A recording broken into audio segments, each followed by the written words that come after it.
Salut et bienvenue sur la chaîne de Nous les Devs, où aujourd'hui je vais coder la 16e partie de la réalisation de ce Tetris.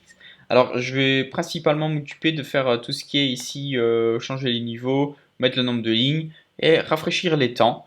Et je pense qu'il me restera plus une chose à faire, c'est le fait que le joueur ait perdu la partie. C'est parti. Donc ce que je vais faire, c'est tout simplement un peu me rebrancher ben, là au niveau du nombre de clean line. Parce qu'en fait, c'est une partie que j'ai pas du tout fait et il faut que je rembraye un peu dessus. Euh, alors, la première chose que je vais faire, c'est ma logique de changement de niveau. Donc j'ai un peu réfléchi. Et moi, ce que j'aimerais bien faire, c'est un truc du style comme ça. On va dire, au début, la pièce, elle descend toutes les secondes. Si le joueur réussit à faire une ligne, ben genre, par exemple, il va avoir un score de 1 point, par exemple, multiplié par le temps, qui est 1000. Donc là, c'est des temps en millisecondes. Et par contre, si le joueur, donc il est toujours au niveau 1, mais qui réussit à remplir deux pièces, enfin deux lignes d'un coup, ce serait pas mal d'avoir un système où que ce soit un peu exponentiel, donc style par exemple 2 fois 2 fois 1000. Et comme ça, plus le joueur en fait il réussit à mettre, enfin à compléter des lignes d'un coup, et plus il a de points. Donc du coup, je vais faire un truc comme ça. Je vais faire un maths.pow. Là, je vais prendre le niveau, donc c'est donc level, je pense qu'il est un peu au-dessus. Ouais, level. Pas le niveau, pardon. Donc c'est. Ah si, en plus multiplié par le niveau, multiplié par. Alors le temps, je sais plus comment je le stocker, le temps. Time. Euh, China. Hein. Hmm. Bah, je vais prendre ça. Je vais prendre la fonction qui convertit niveau en temps. Alors c'est pas très performant, mais je vais le laisser comme ça pour le moment. Et il faudra que je modifie ça, bien sûr. Donc, clean line. Je vais faire un truc comme ça. Voilà. Là, 10 points equal to time. Alors, est-ce qu'il faut passer le level en paramètre? Donc, non. Ok. Et ensuite, je vais prendre donc le nombre de clean line là. Donc, pas le clean line total, c'est le clean line du coup, on va dire. Et ce sera comme ça. Ok, alors là, comme il y aura peut-être des nombres à virgule, je vais faire un parse integer. Ok, donc ça c'est en gros le score. Ok. Par contre le score, je vais devoir le passer ici. Par défaut il sera égal à 0. Et ce que je peux faire, et c'est déjà le mettre dans la section... Ah, il m'a enlevé le truc. Mais dans la section c'est time and score. Où là, bah en fait ce que j'aimerais bien voir c'est ici un score. Et pouvoir dynamiquement l'ajouter ici. En faisant score. Ok, bah donc du coup je le mets tout en bas ici. Alors level and time and score, donc score égale. Et là je fais un 10.state.score. Et je reviens là où j'ai fait un peu bordel. Donc je vais enlever ça. Je vais par défaut récupérer le score du state, donc 10.state.score. Et je vais tout simplement faire un score plus égal de la valeur. Voilà. Et il faudra que je le mette à jour ici. Donc là, je vais tout simplement mettre score. Alors, je sais pas du tout si ça a marché. Ah, et alors, cette fois-ci, je vais pas m'embêter hein, à jouer au Tetris. Je vais créer une nouvelle pièce. Donc là, je vais même commenter tout ça. Là, à force, on trouve des bonnes techniques. Je vais prendre ça. Et ce que je vais faire, c'est une pièce un peu magique qui va me permettre de tester. Donc là, je pense que la largeur c'est 10, donc je vais prendre ça. Hop, je vais faire un 1. Pareil pour ça. Oh, 0. Hein. Alors, est-ce que je me suis trompé? Ok. Là, c'est juste pour pouvoir tester plus vite. Ok, 2000, 3000. Ah! Il a sauté 6000. Non, c'est par 2000. Je réfléchis. Donc, score. Il y a un petit problème, il y a un peu trop de hauteur. Je vais aller dans mon app.css et je vais un peu diminuer padding ici. Ça va faire l'affaire.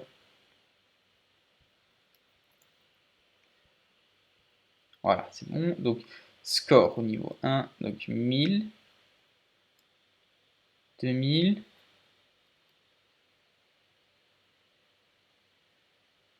Ok, parce qu'il a changé de niveau, je pense.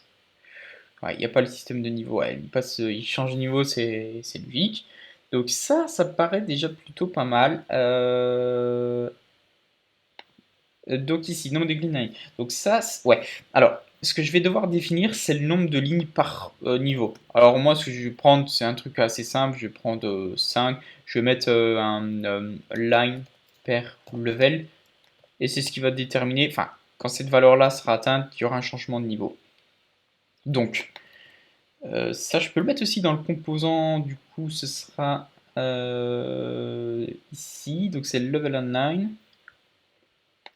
Ou là, je vais tout simplement utiliser le même nom, hein, je ne vais pas me prendre la tête. 10.state.line per level. J'ouvre le composant, donc line level on 9. Je le récupère ici. Et j'update la valeur qu'il y a là.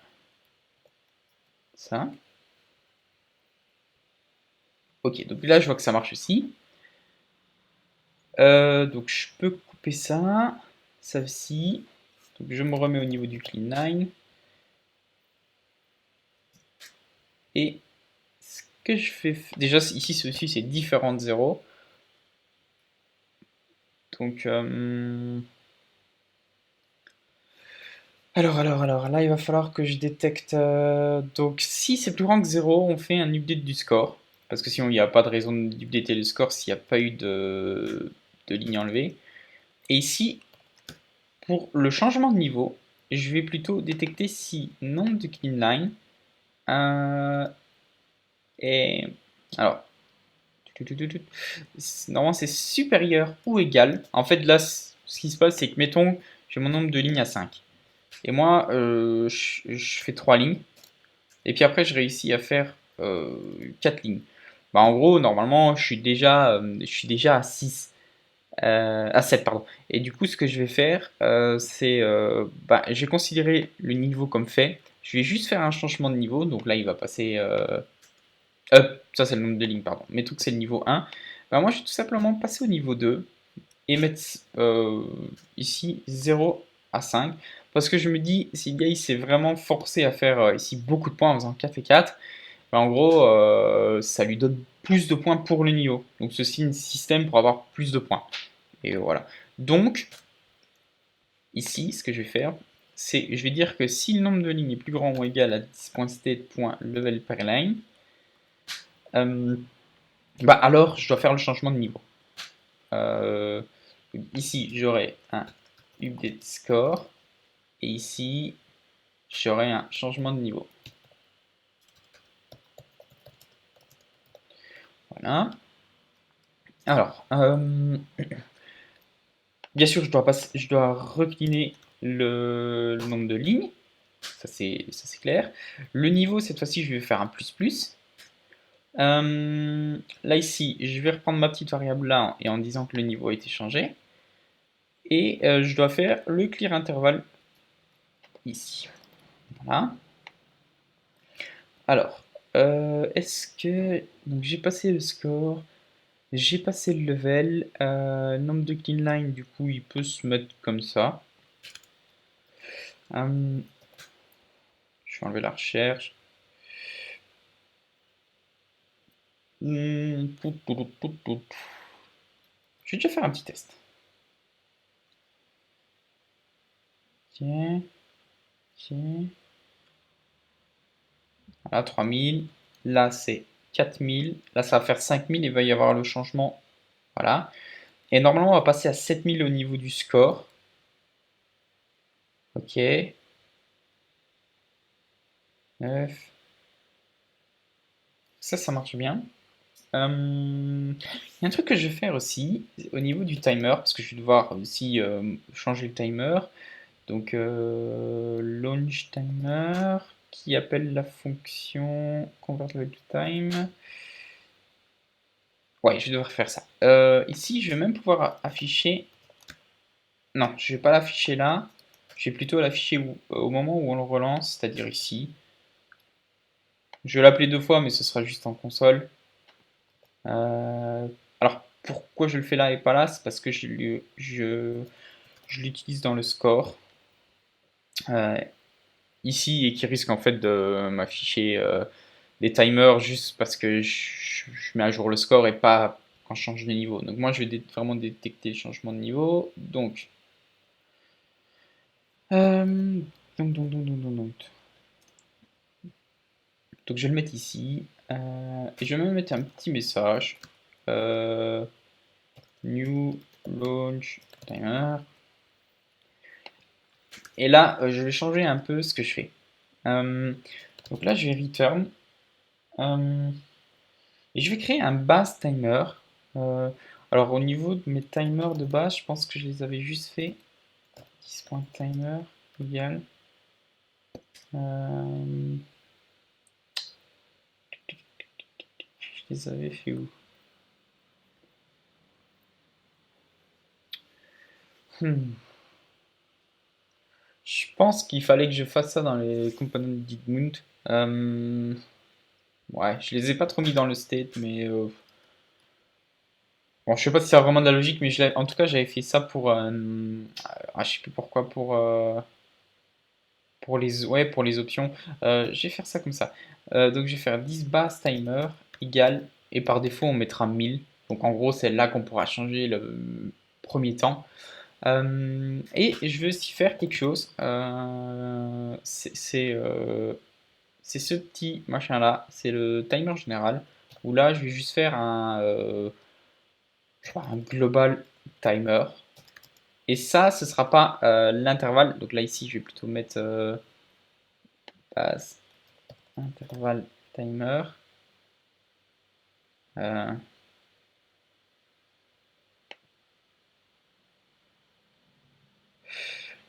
le nom de la variable me plaît pas. Pass intervalle timer. euh, Ouais, je vais le laisser comme ça. Et là, global timer, je vais le mettre à 0. Alors, c'est celui-là qu'on va attaquer. Je vais aller dans le launch. À chaque fois, je vais retrouver la fonction. Et ici. Donc là, je vais me servir de ça. Alors là, je vais aussi devoir trouver une sorte de formule. Mon timer. Là, je peux peut-être prendre la base de mon timer et les soustraire et dire par exemple que je vais prendre 10.state.level et que par exemple s'il est au level 1, bah du coup je vais mettre moins 1 aussi. Comme ça, en gros, ce qui se passe, c'est que là, il y aura 0. Enfin, ça va faire 0 quand je vais faire un fois quelque chose. Donc du coup, il démarrera bien sur cette base-là. Et je vais faire, je sais pas, 30. Du coup, ça correspondra au nombre de millisecondes, quoi. Donc, quand il va passer au niveau suivant, au niveau 2, il y aura 970 millisecondes d'attente. Et je pense que ça va faire le boulot. Je vais le tenter comme ça. Normalement, il devrait m'indiquer aussi la valeur. Ah, là, j'ai fait une faute. C'est not defined. Ok, là, je dois faire 10 points. Donc, et là, au niveau des tests, on va faire encore plus simple. Pièce collection.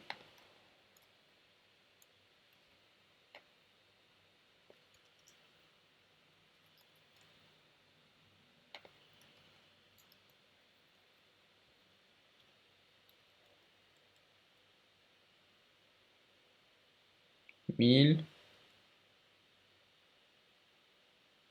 Ok, donc là il a changé de niveau, il est passé à 970. Ok, 140, 110. Bon après je perçois pas vraiment le changement de temps. Je pense que je peux un peu exagérer. 800.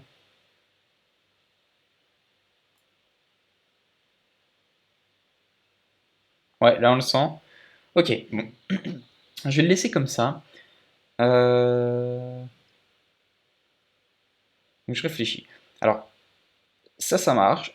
Ça marche. Maintenant, il y a donc le score, ça marche aussi. Et il y a le temps. Alors, ce temps-là, c'est le temps général. Le temps général, alors, je vais le lancer. Je sais pas trop où je vais le lancer. Peut-être tout simplement dans l'init game. Init game, je peux faire un set intervalle. Comme ça, plutôt. Où là, je fais un 10.globalTimer plus plus. Et bien sûr, ça bougera jamais. Ce sera un temps. Enfin, ce sera, je dirais, un minuteur calé sur une seconde, quoi. Et ce temps-là, du coup, je vais le passer dans le composant. Qui sera le composant time and score, où là, je vais faire global timer égale 10 points. Du coup, c'est pas state, c'est 10.global timer. Donc, je vais aller dans le composant time and score. Je le récupère ici. Et je vais mettre le temps là. Voilà. Donc, je play. Ok, donc là, je vois que le timer change. Là, il y a le score.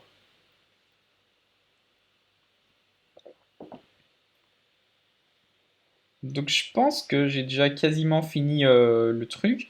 Ah, là, il y a quelque chose qui va pas. Alors, ça, j'avais déjà regardé. Je vais tout simplement essayer de repatcher des fonctions de parsing ici. Donc, là, ici, j'ai une fonction qui me permet de rajouter un point pour le séparateur. Enfin, c'est en gros un séparateur de milliers. Je peux tout simplement faire ça. Donc là, je vais pas l'expliquer, c'est pas durable, c'est des trucs que j'ai recopiés d'internet. Euh, Juste le tester. Hop. Ok, donc là, je vois que ça marche bien. Et au niveau du temps, euh, alors moi, j'ai récupéré celle-là d'internet. Euh, alors j'ai juste dû modifier quelque chose, c'est que en gros, ouais, je retournais pas les heures, donc je l'ai un peu changé. Parce que ce qui se passe, c'est que ah ouais, voilà, c'est ça. Donc je retournais minutes et secondes, parce que je pense que le jeu, il va pas prendre plus d'une heure, et que s'il y a des heures qui sont au-dessus de zéro, ben alors je retourne un format heure, minute, seconde. Donc du coup, j'ai juste à faire ça, comme ça. Et là, au niveau du global timer, on va faire global timer égale déjà, allez, un peu plus de 1 minute. Donc là, il met 1,40, donc c'est correct. Si je mets par exemple 3600, qui vont dire l'heure symbolique, ah forcément ouais, il va pas l'incrémenter non plus, donc je vais faire plus égal. Ok. Et si je pars sur un chiffre totalement démesuré, ok, ça marche. Donc je vais le laisser comme ça. Il faudrait que je regarde un peu la vitesse au niveau. Alors je pense que dans les championnats du monde, ils atteignent souvent des niveaux style 20, 24, 25, un truc comme ça. Alors niveau, si je mets 15,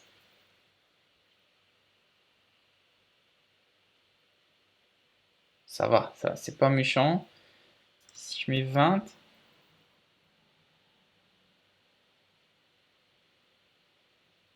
ok, 25, ok, 30. Ok, ça c'est déjà autre chose. Ben, ce que je peux faire peut-être, c'est aller au niveau du niveau convert. Et peut-être au lieu de mettre 30, je peux pas mettre un 35 et laisser mon truc sur 5 lignes. Donc si je vais level et que je mets 24, ouais, ça c'est déjà une bonne vitesse.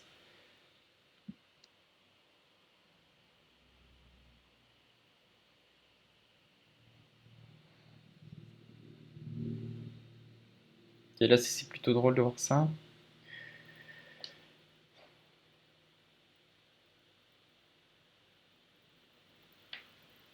Ok, bon, il passe en négatif, là c'est logique. Donc ce que je vais faire, c'est déjà stopper ça, aller dans le convert et quand même avoir une notion de ici je vais mettre, je vais let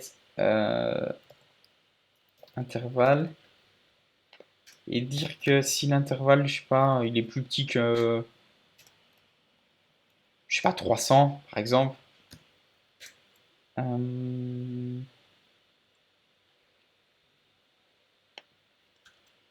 peux même faire ça, return, si plus petit que 300, je retourne 300. Sinon, je retourne l'intervalle. Et j'ai choisi 300 de manière totalement arbitraire, hein. Il n'y a aucune logique. Je vais pouvoir retester ça peut-être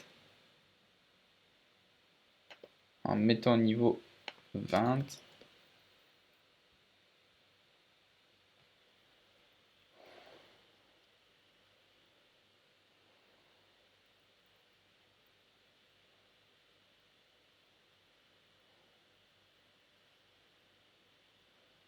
Alors je pense que les gens ils savent jouer là. Je vais plutôt mettre convert. Donc là du coup ça va être 300. Peut-être je sais pas 200. Je sais rien. Donc là je vais accélérer un peu le mouvement.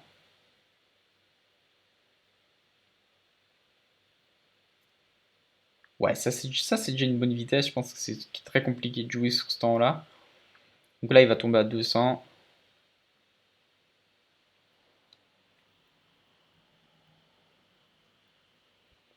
Ça peut même être... Ah, j'ai mis... Je me suis trompé. Je recommence. Hop. Ça.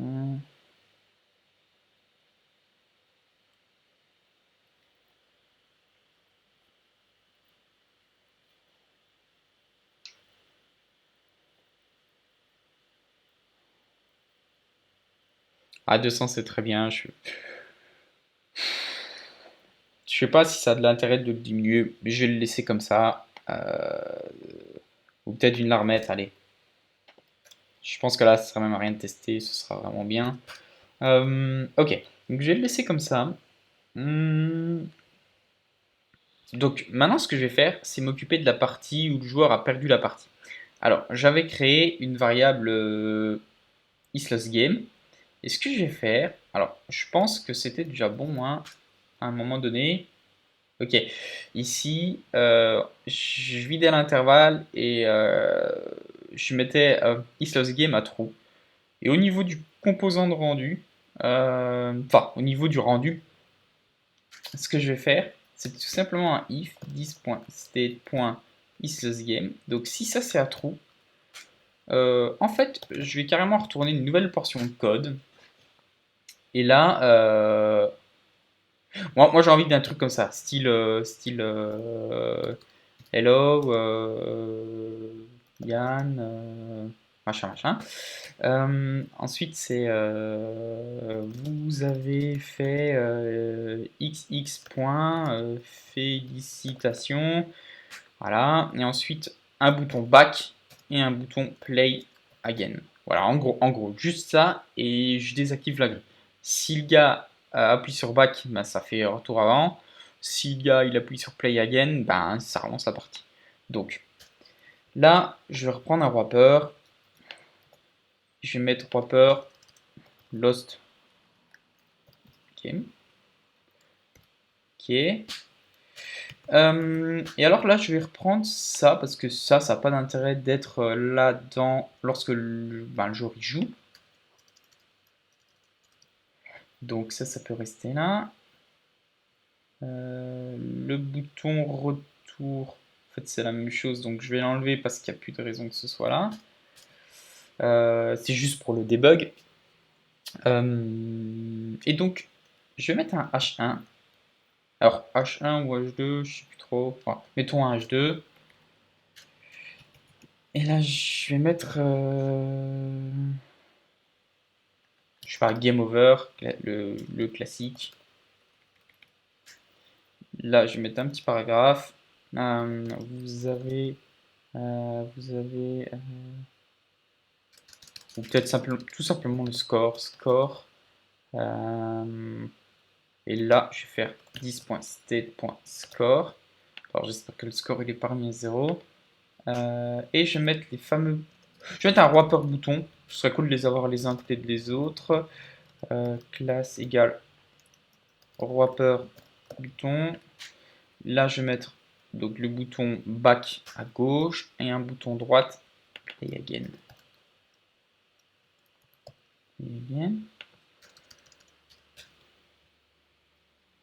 Alors là, je pense que je peux carrément rebalancer une mid-game hein, avec mon mid-moon. Il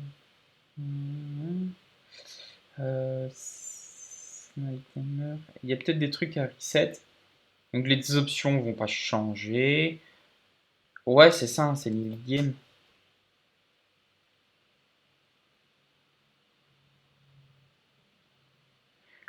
Et je suis en train de me dire quelque chose, c'est que ça, le timer, en fait ça peut être dans les mid-games.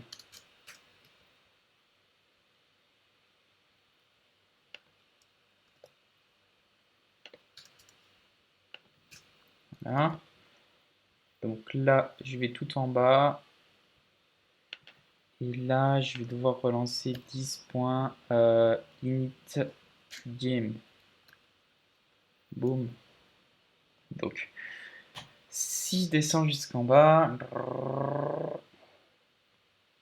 j'aurais pu laisser la grille raccourcie. Ok. Donc, game over, score 0. Si je fais back, ça revient. Alors, je vais remettre la grille à 5, ce sera plus simple. Play again. Ah, le play again. Ok. Je relance, je fais une bêtise. Donc déjà le class, je me suis trompé, c'est class name. Bon, je pense que ça n'a rien à voir avec l'erreur, mais si je fais play again, là il relance pas le truc. Play again, this in-game. Alors base intérieure.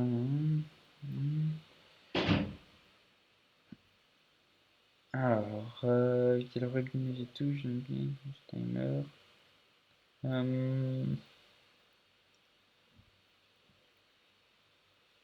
Alors, il va reset ça. Il va reset ça.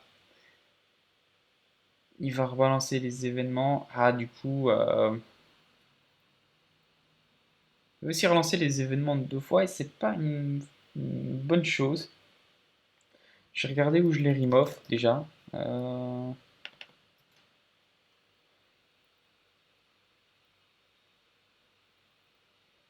Du coup, je peux un peu copier, enfin, je peux copier-coller ça, c'est pas le problème.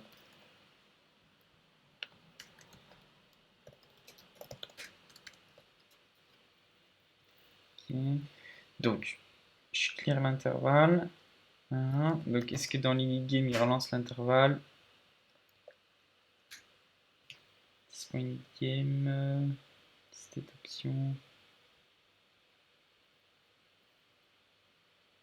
Là, je reconstruis la grille. J'ai la question con, mais est-ce que je rentre dedans?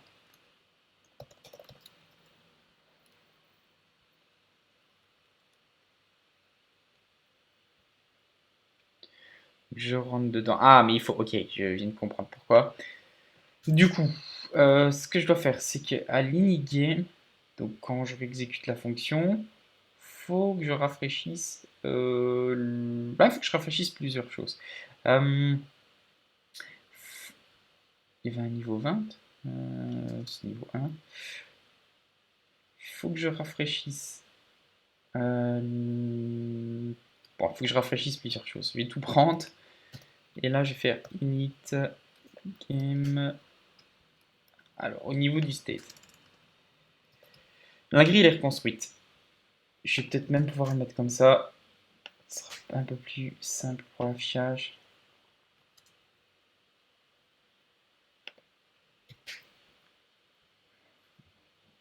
Donc grid, j'ai pas besoin de rafraîchir. 8 width non plus. Pièce. Pièce. Je sais pas. Donc nombre de clean line à 0. Level à 1. Donc level 1. Next piece index. Next piece index. Next piece index, ça va être refait. Donc ça c'est bon, ça c'est bon. Ça c'est bon. Il faut bien sûr que celui-là passe à false. Score, ça doit repasser à 0. Et level per line, on s'en fout. Et voilà.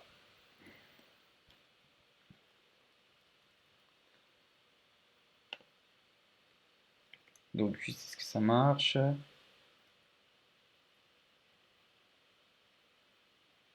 là je fais un score, c'est juste pour tester. Maintenant je perds. Ok, score 4000, game over. Ce serait cool de pouvoir un peu styliser ça. Donc je vais faire une larmette de CSS. Je reprendrai la vidéo quand j'aurai un peu mis 2-3 styles.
Ok, donc là j'ai fini le style de la page Game Over.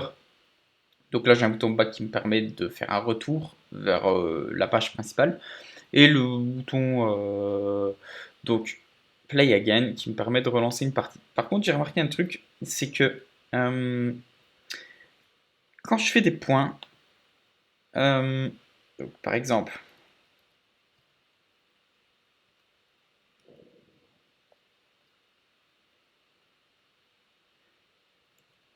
ok, donc ici je fais par exemple 1000, ce qui va se passer c'est que quand il va merger une pièce, il va me remettre encore des points. Et donc là, je pense qu'il y a une petite erreur. Donc je vais la corriger tout de suite. Donc là, je vais pouvoir fermer tout ça. Et tout simplement aller jeter un coup d'œil au niveau des scores. Hmm.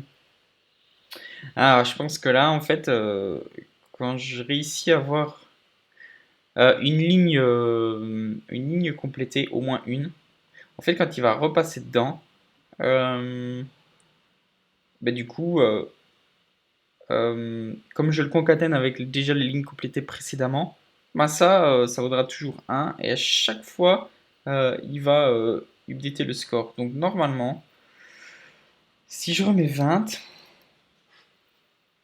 que je fais play, donc ici je vais faire juste une petite ligne, hop, comme ça. Donc là il va mettre 1000 et normalement si je merge une pièce, donc mal, hein, par exemple là, il met 2000 alors qu'il ne doit pas le faire. Euh, Donc ça, c'est une petite erreur que je vais corriger tout de suite. Là, ce que je peux même faire, c'est plutôt ça en fait. et au niveau du score, ce qui sera utilisé. Donc c'est bien ça. Ok, donc là je vais faire un test.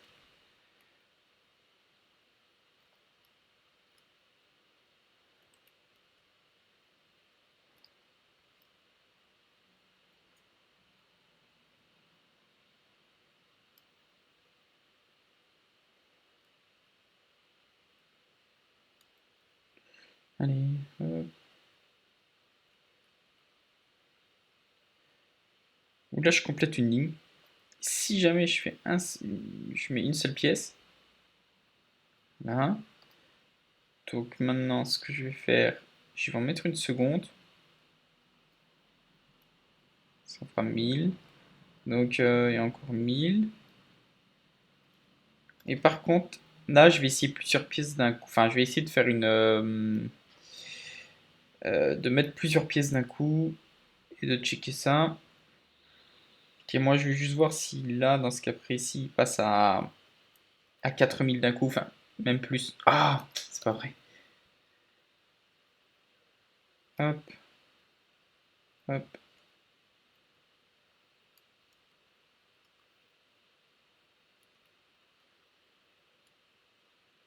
Ouais, c'est exact. Alors, je vérifie.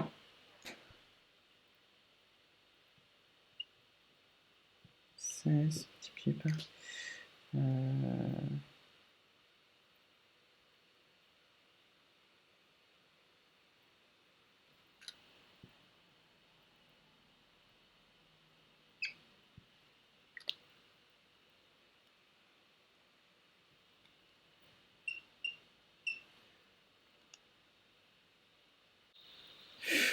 Ok, c'est correct. Par contre, le score me paraît énorme.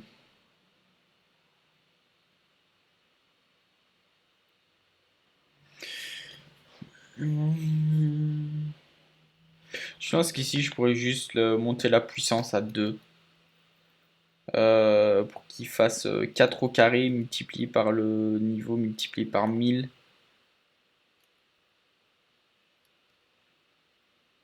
Ça sert à rien d'avoir non plus des chiffres style 4 milliards. Ouais, voilà, ça me paraît un peu plus juste.